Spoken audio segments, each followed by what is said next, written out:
Méditation du 23 octobre. Je viendrai en personne. Le Seigneur lui répondit, je viendrai en personne, tu n'auras pas à t'inquiéter. Moïse reprit, si tu renonces à venir en personne avec nous, ne nous ordonne pas de partir d'ici. Exode 33, les versets 14 et 15, version Bible en français courant. Voici une des plus célèbres citations de Frank Kafka, un des écrivains les plus influents de la littérature universelle de tous les temps. Toutes les erreurs humaines sont le fruit de l'impatience. Une interruption prématurée d'un processus ordonné, un obstacle artificiel se levant autour d'une réalité artificielle. S'il devait y avoir un groupe qui a suivi les paroles de Kafka à la lettre, ça aurait été les Israélites qui se sont installés sur les flancs du mont Sinaï. Lorsque le peuple s'est aperçu que Moïse tardait à descendre de la montagne, alors le peuple s'assembla autour d'Aaron et lui dit, « Lève-toi, fais-nous des dieux qui marchent devant nous, car ce Moïse, cet homme qui nous a fait monter du pays d'Égypte, nous ne savons pas ce qui lui est arrivé. » Exode 32, verset 1. Impatienté par l'absence de Moïse, le peuple est tombé dans un terrible acte idolâtre en déclarant le veau d'or comme étant le Dieu qui l'avait fait sortir d'Égypte. Après une longue discussion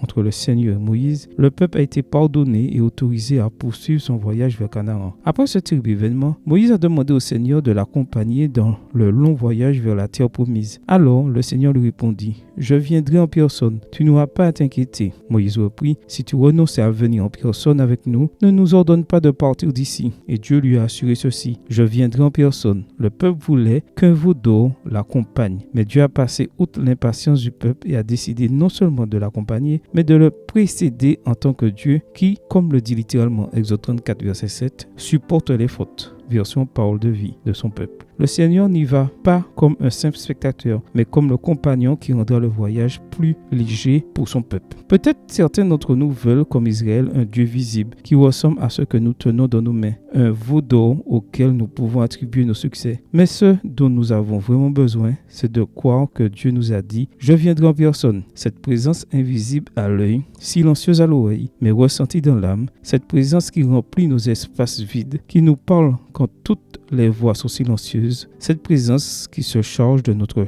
fardeau et adoucit notre voyage. Amen. Bonne journée à vous et que le Seigneur vous bénisse.